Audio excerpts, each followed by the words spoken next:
Judgment Day. This is the wrong video. Shit. Now we're on Judgment Day. There we go. Alright, Judgment Day. I chose poorly for the weapon loadout for this. I should have chosen the weapon, the sniper rifle, that badass sniper from the last level. That would have made this part infinitely easier. Yeah. Why? A lot easier. What's your reasoning? Because that other sniper is badass and it kills like, why everything. didn't you do it? You just finished a level and you realized how sweet that gun was, and you didn't pick it again? I didn't pick it, and then when I realized my mistake, the game is poorly designed. I'm blaming this on the game. Okay. Because if you quit the level, you can't... Okay, so if I quit right now, if I hit start, quit, or if I hit escape, I get the option to restart the mission, which does not give me the option to change my loadout. If I quit and then go back to the main menu and then resume, it doesn't give me the option to change my loadout. And the only way to change my loadout is either completely finish the mission or rewind the story to the mission before and play up to this point. So restarting, like there's no true way to restart without losing a lot of progress or wasting a lot of time. So I just went with this sniper rifle instead. I mean, not that this one's bad, but the other one is just like fucking amazing, awesome and a lot of fun to use. So one of the extra challenges on this is you see me shooting some of the there are these laser guided things kind of on the roof. There's like 5 or 6 of them. One of the I'm pretty sure one of the challenges for the level is to take them all out, and I think it only affects it if you did the Strike Force missions. Well, actually, I'm not even sure. I'm just kind of talking out of my ass right now.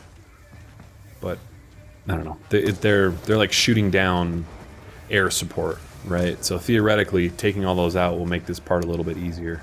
But I don't really know if it does anything. But they're like yelling at you to like, oh, take out the things on the roof for laser targeted, blah, blah, blah, and then shoot them, go. Shoot stuff, go, kill. All right, I like killing things, so I just start shooting everything. Game on. So, Modern Warfare 4, not announced, but that probably will be the next Call of Duty game, right? Like there have been a couple headlines about this game saying like, oh, Call of Duty's fallen off, it's past its peak, which it very may will be, but that doesn't mean that this is a bad game. I think that just with any franchise, there are peaks and valleys.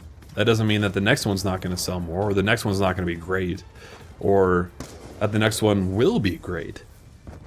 Yeah. I just think that, I think that people are tired of Call of Duty. To consistently be the best-selling game every year is hard. Oh, yeah. And it's still the best-selling game. It didn't lose that top spot. So you think it's losing to mobile? Losing to mobile? Like more people are spending time and money on iPad games? Is that what you're suggesting? Yeah. I think it's just series fatigue. I think. But if it's still the #1 game and it's not selling as well, that suggests that their consumer money is spent elsewhere. So I read a thing today. Okay, I see what you're saying. I don't agree, but okay. Phone apps, mobile apps, brought in $10 billion this year. Ooh, my God! Wow, Apple's just taking a 30% chunk of all that right off the top. 80% of that is games. Okay. So, that's, $8 billion in game sales that's not occurring on the console. Yeah. I think that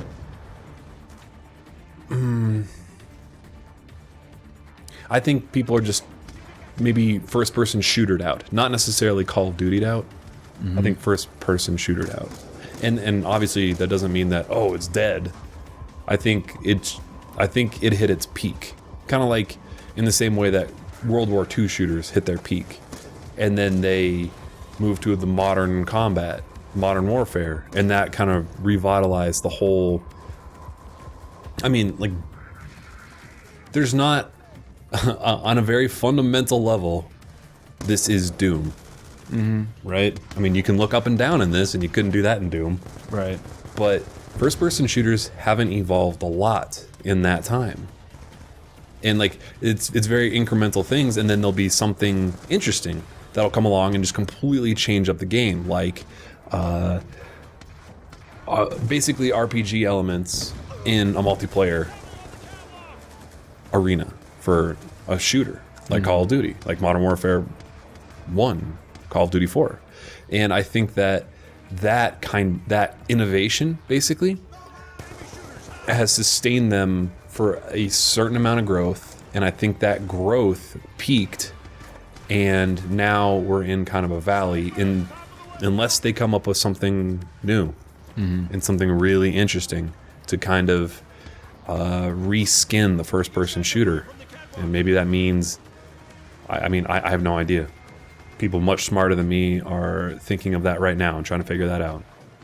And I'm sure all the people at the top of Activision and Treyarch and Infinity Ward are working very hard. And not just those three companies, but every, like EA and every company that puts out a first-person shooter is looking at that going, oh shit, Call of Duty just slipped. So our projections for the next Medal of Honor or the next Battlefield, we may have to stifle those a little bit. Particularly Battlefield. Now that I say that, like that really kind of, yeah, I'm sure EA is scared a little bit about that. They're not going to get the sales they were projecting. Right, that they may have been counting on, that they may have been budgeting for. That, I mean, who knows? Yeah. So, do you think that this is the last Call of Duty this generation? No, not a chance. So you don't think that if... Okay, so hold on. If a PlayStation 4 and Xbox 360 or 720 are out for next holiday, you don't think Call of Duty will be part of that? No. I think the next... I think every Call of Duty is going to be on every relevant platform. In the same way that FIFA and Madden came out on the PlayStation 2 for probably 4 or 5 years after the PlayStation 3 came out. So you're saying it'll come out on both? Yes, definitely. I mean, Call of Duty came out on the Wii for a while. Yeah. And that was a last-gen console the day it came out. So you do think the next one will be on the next console? Oh, definitely. Just not exclusively. Just not exclusively, no. Well, I don't know. Maybe they'll do something creative and in the consumer's best interest, doing something like Modern Warfare for the 360, and then Black Ops for the next console, or something like that, where they're distinct titles between the two. And not just the same title, because that's what they typically do when a new console generation comes out, is they'll call it the same thing on two platforms, even though sometimes they are dramatically different games, like not even the same levels. Oh, yeah, it's like saying like a PSP. I think Splinter Cell was an excellent... Splinter Cell Double Agent was probably the worst example of what sucks for consumers when a new platform comes out. It was two different games. Like there was the GameCube, PlayStation 2 version, and then there was or GameCube, PS2, and Xbox version, and then there was the 360. I don't think the PlayStation was out yet, or PlayStation 3 was out yet, and PC version, and they were different games. Like it was almost the same story, but like, you know, that was when we first started and we're just getting started on YouTube, and people were like, what are you playing on in the comments? Like, this is a different game. It's Splinter Cell, but it's not the right Splinter Cell Double Agent. Yeah. And I wouldn't be surprised if they do something kind of like that. Or, I think Activision and those guys have more integrity than to do something shitty like that. Well, the Wii Call of Duties have to be different than the Xbox ones. Yeah, that's true. And I think they did that with Call of Duty World at War, the Wii version. It was like it was World at War, or it was called World at War, but it was something different. So maybe you're not right. Maybe I'm giving them too much credit for their integrity. Definitely. Okay. I don't think. Yeah. So we touched on that briefly in a couple of videos ago. Why haven't they done comics or books or any other multimedia stuff? Why aren't they trying to sell us on other things? Is it just because the story is so shallow and they really don't think that people would buy books about these characters? I think they assume people will buy anything. So then why aren't they doing it? That seems know. like a really easy thing to do. Yeah. And if people want it, if people want to know more about the story, this shallow story that it is, I mean, it's not like a Mass Effect universe or anything like that. Yeah. Fantasy and sci-fi offer so much more. Yeah, that's true. Those genres really do. They have that foundation of just, oh, well, okay, you can read a 5-novel, or in the case of Halo, probably 10-novel backstory on all these characters and still be looking forward to the next game. But like this, it'd basically be a history book in some points, which actually would be interesting. I wouldn't mind that so much if they kind of explained some of the events in history that I might not completely know. And shit, that makes it even easier for them to write, And even cheaper. Yeah. Who's to say that there can't be a good story in this time and place? Yeah. I mean, just because you're in the future doesn't mean, like, give you exclusive rights to good writing.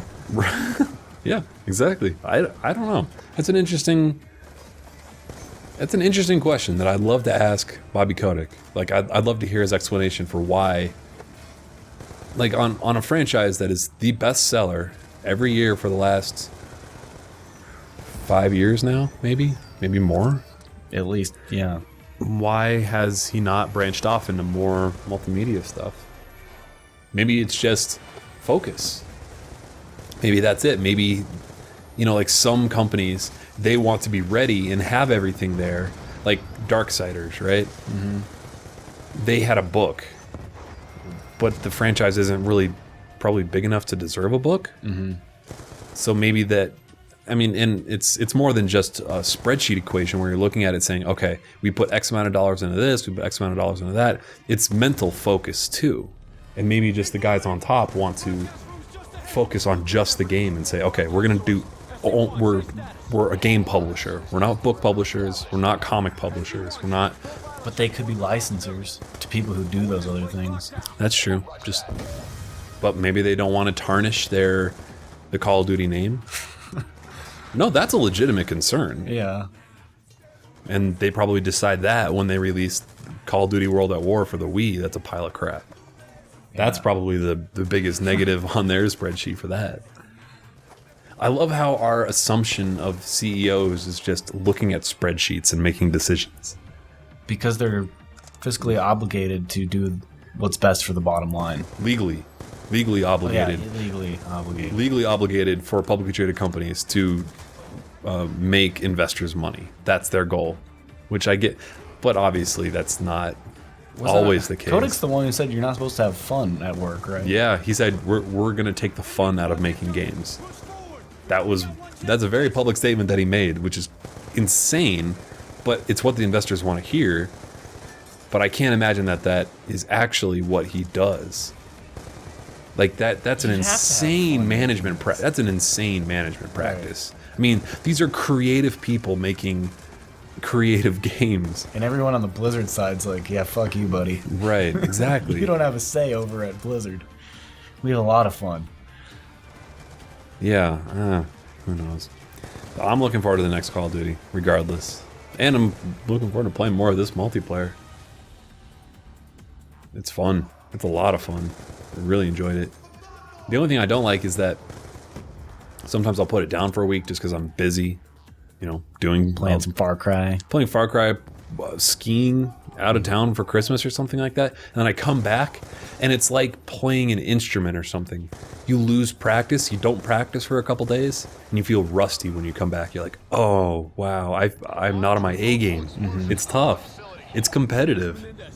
It's intense. And sometimes that kind of getting back into the groove feeling, that can be really off-putting almost.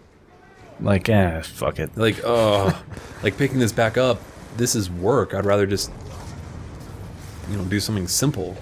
Walking Dead. Like, yeah, play Walking Dead. Play one of the other dozen games that I want to play. But that's not always a good excuse, Mm-hmm. Like, that's not what gets you through every day of life, doing the simple things. But then we're playing a game, so it's like, the game's supposed to be fun, it's not supposed to be work. Right. But that's what I like about competitive stuff. That's why I bitch so much about Halo ranking. Because you want it to be a challenge. Right, because I want that challenge. But when you put it down and you do real life stuff, when you're drunk, you don't really want a challenge. Right, exactly. So maybe that's why I overvalue competitive stuff. It's because some people, it's even harder to get over that initial competitive hump, that competitive that start, like that initial static friction. Yeah. That static friction is much greater for some people than myself, and then it's hard to maintain that static versus kinetic friction. No, that's not kinetic friction, is it? I don't know. I think it's been a while. I think it's moving friction. It's been a while since I took physics. Yeah. And people are invisible in this game. There's no real physics in this. It doesn't really matter. We got the predators rolling around. I'm surprised they haven't. So, like, every game has their zombies mode now, right? Mm-hmm. Why isn't there a dinosaurs mode in Call of Duty? Beats me, man. Like, zombies are popular and all. Dinosaurs are so much cooler. Yeah, they're awesome. Because there's lots of different kinds, and they're fast and humongous. Yeah. Oh, maybe it's because programming AI for a Velociraptor team. Clever girl. Exactly. Well, of course, like, every game that has dinosaurs is going to have that achievement. So, yeah, there you go. Some of the work is already taken care of. Like, kill a pack of Velociraptors. There's those raptors in Dead Space 2, where you get the Clever Girl achievement. I don't remember that. What was the achievement for? Killing the first one. I don't remember the raptors, though. So, like, the first time, they're fast as hell, and they, like, run around. Uh-huh. And they hide behind shit. I sort of remember it now.